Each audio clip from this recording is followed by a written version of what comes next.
सितंबर का महीना Donald Trump के लिए बहुत दर्द समेटे हुए है। बीजिंग में अमेरिका के 3 सबसे बड़े दुश्मन इकट्ठा हुए हैं। अमेरिका को टक्कर देने के लिए ये तिगड़ी चीन में इकट्ठा हुई है। शी जिनपिंग के साथ व्लादिमीर पुतिन और किम जोंग उन का आना ट्रंप पर सितंबर में बहुत बड़ा सितम ढाने का सिग्नल माना जा रहा है। ट्रंप को घेरने के लिए रूस, चीन और उत्तर कोरिया तैयार हो चुके हैं। सितंबर में अमेरिका के खिलाफ सबसे बड़ा प्लान बनाया जा रहा है। यही डोनाल्ड ट्रंप का सबसे बड़ा डर बन चुका है।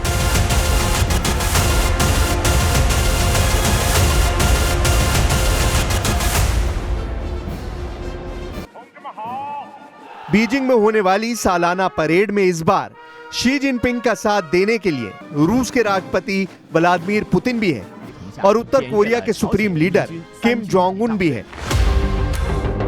दूसरे विश्व युद्ध के अंत और जापान के सरेंडर की याद में चीन की परेड इस बार बहुत खास है, क्योंकि इसे अब 80 साल हो चुके हैं। ये परेड चीन में हर साल निकाली जाती है। बीजिंग के सबसे बड़े चौराहे पर टैंक गुजरते हैं। चीन की सैन्य ताकत दिखाई जाती है। आसमान में फाइटर जेट गरजते हैं।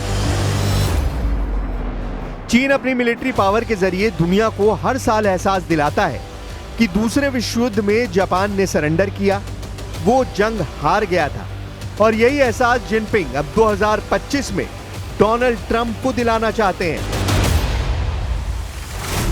क्या बीजिंग में चीन, रूस और उत्तर कोरिया के लीडर्स का इकट्ठा होना अमेरिका को वार्निंग है? क्या जिनपिंग बता रहे हैं कि जैसे जापान ने सरेंडर किया था, वैसे ही ट्रंप को भी सरेंडर करना पड़ेगा? जब से शी जिनपिंग ने चीन की सत्ता संभाली है, उन्होंने चीन की इस सालाना परेड को और चमका दिया है। जिनपिंग का मकसद अमेरिका को यह बताना है कि चीन की सैन्य ताकत को कम न समझा जाए।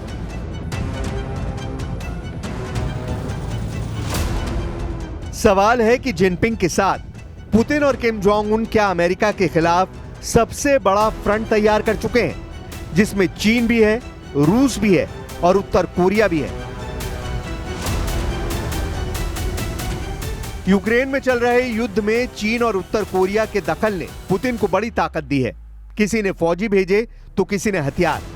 और अब इस केमिस्ट्री को जिनपिंग ने ग्रैंड स्टेज पर लाने का फैसला किया है, ताकि डोनाल्ड ट्रंप को पता चल जाए कि अमेरिका और नेटो के खिलाफ न रूस अकेला है, न चीन अकेला है और न ही उत्तर कोरिया को अकेला छोड़ा जाएगा। इसीलिए अमेरिका को टक्कर देने के लिए ये तिगड़ी चीन में इकट्ठा हुई है। चीन के राष्ट्रपति शी जिनपिंग के साथ रूस के राष्ट्रपति व्लादिमीर पुतिन और उत्तर कोरिया के शासक किम जोंग उन भी हैं। डोनाल्ड ट्रंप के खिलाफ ट्रिपल फ्रंट खोल दिया गया है। सितंबर में बहुत बड़ा सितम ढहाने का ये सिग्नल माना जा रहा है। 2025 का सबसे बड़ा मोर्चा बीजिंग में रूप ले चुका है। ट्रंप को घेरने के लिए रूस, चीन और उत्तर कोरिया तीनों तैयार हैं। अमेरिका के खिलाफ सबसे बड़ा प्लान समझने की बहुत जरूरत है और यही बात अब डोनाल्ड ट्रंप को सता रही है। शंघाई सहयोग संगठन की शिखर वार्ता के दौरान चीन और रूस की द्विपक्षीय बैठक में पुतिन ने जिनपिंग को डियर फ्रेंड कहा और बताया कि चीन और रूस के रिश्ते हाई लेवल के बन चुके हैं। Mr. Chairman, dear friend, both I and the entire Russian delegation are pleased to meet once again with our Chinese friends and colleagues. I thank you for the warm welcome extended to our entire delegation. Our close communication reflects the strategic nature of Russia-China relations, which are at an unprecedentedly high level. Сержант Иван Борчуков. 2025 में रूस में हुई victory parade में Xi Jinping शामिल हुए थे। Moscow के red square पर जिनपिंग और पुतिन दोनों साथ साथ खड़े नजर आए। अब पुतिन यही ताकत जिनपिंग को देना चाहते हैं और बीजिंग की सालाना परेड ये मौका है। इस परेड के बारे में कुछ और बातें जान लीजिए।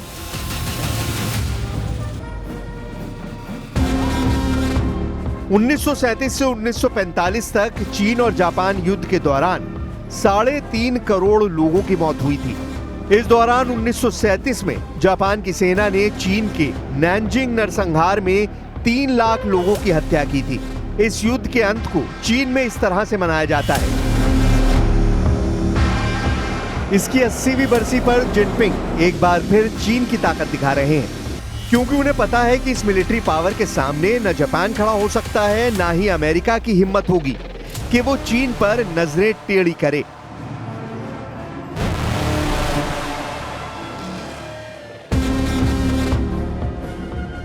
शी जिनपिंग के आने के बाद चीन की सेना में भारी फेरबदल किए गए हैं। अब चीन में थिएटर कमांड है, जो अलग अलग जोन पर अब वैसे ही ऑपरेट करती है जैसे अमेरिका की सेना। चीन की मिसाइल पावर को भी बढ़ाकर जिनपिंग ने बता दिया है कि उनकी रेंज में अमेरिका का हर शहर है और उनके एयरक्राफ्ट कैरियर भी हैं।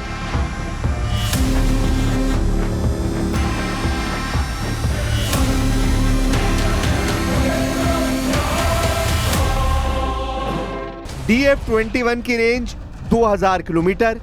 ये चीन की कैरियर किलर मिसाइल है। चीन की intercontinental ballistic missile DF-31 range 11000 kilometre.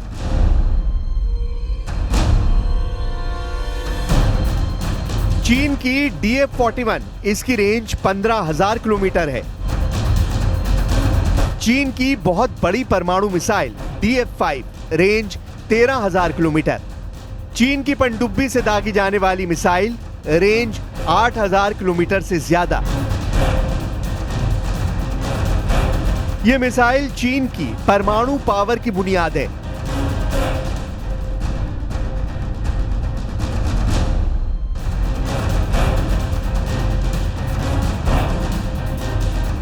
युद्ध का मॉडल यानी जंग के हालात में चीन की रणनीति क्या हो सकती है? अभी प्रशांत महासागर के इलाके में पूरी तरह शांति लौट आई है।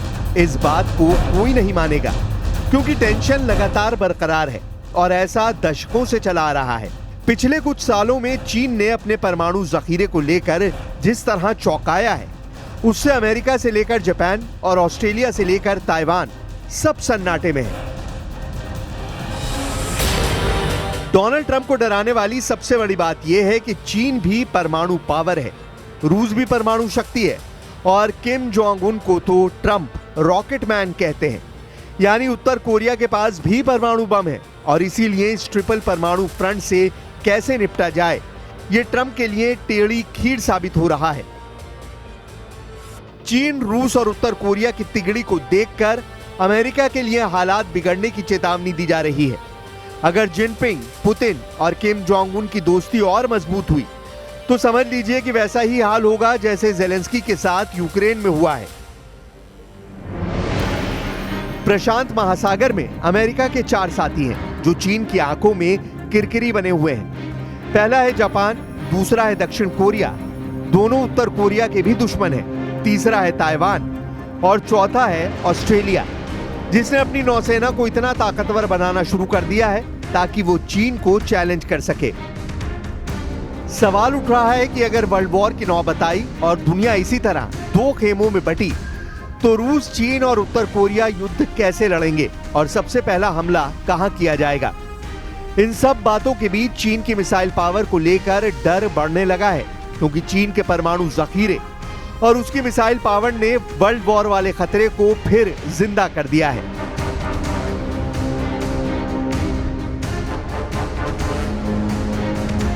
एक बार फिर देखिए career killer DF-21 range 2000 kilometre.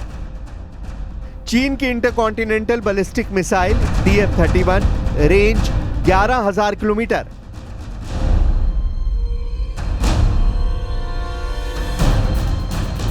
चीन की DF-41 रेंज 15000 किलोमीटर। चीन की बहुत बड़ी परमाणु मिसाइल DF-5 रेंज 13000 किलोमीटर। चीन की पनडुब्बी से दागी जाने वाली मिसाइल रेंज 8000 किलोमीटर।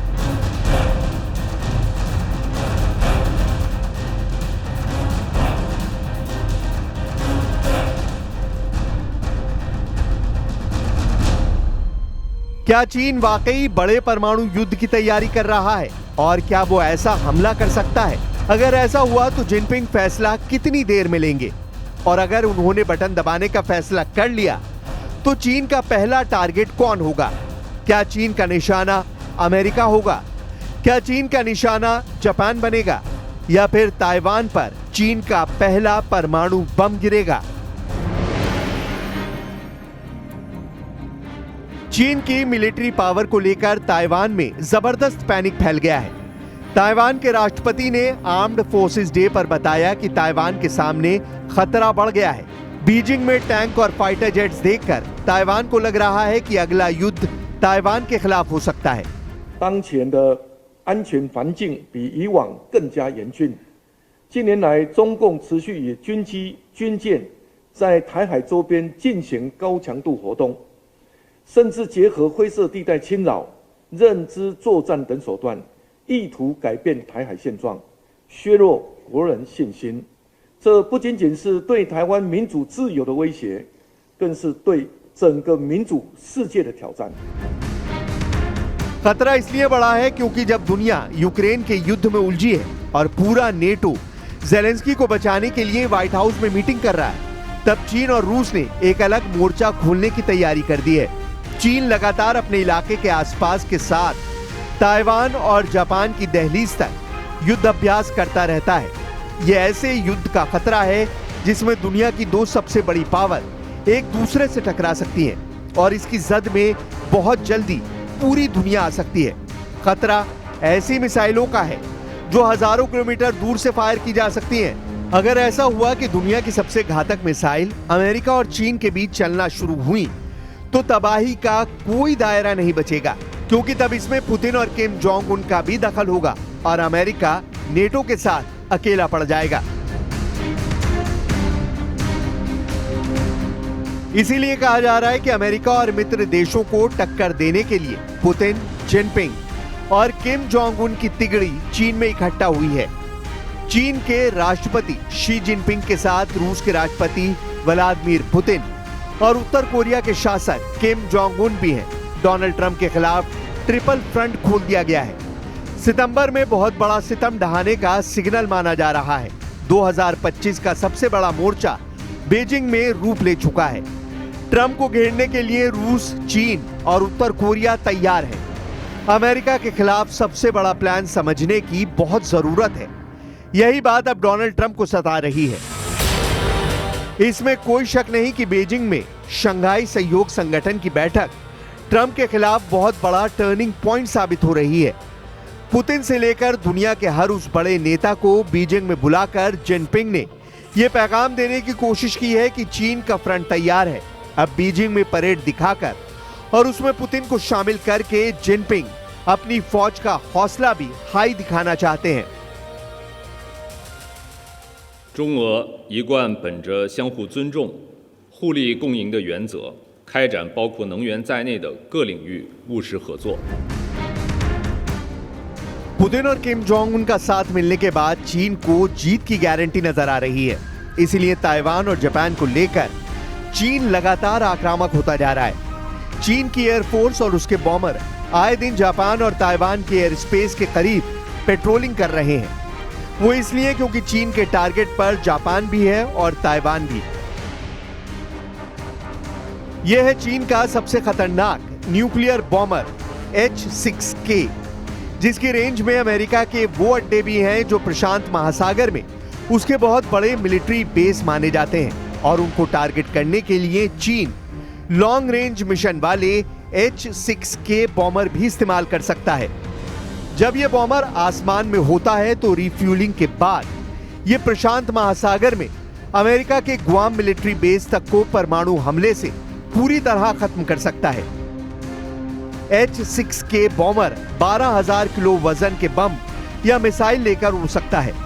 इसका मेन हथियार CJ-20 क्रूज मिसाइल है, जिसकी रेंज 2000 किलोमीटर है। यह ऐसी 6 मिसाइल लेकर उड़ सकता है। चीन के पास ऐसे 170 बॉमर हैं।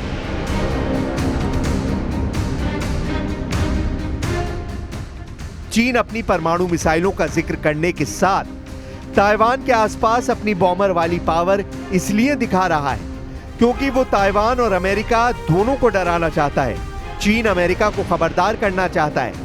यूक्रेन पर रूस के हमले और वहां हो रही बमबारी से शी जिनपिंग के हौसले वैसे ही काफी बुलंद हैं। यही वजह है कि चीन अब अपनी एटमी पावर जोर शोर से दिखाना चाहता है।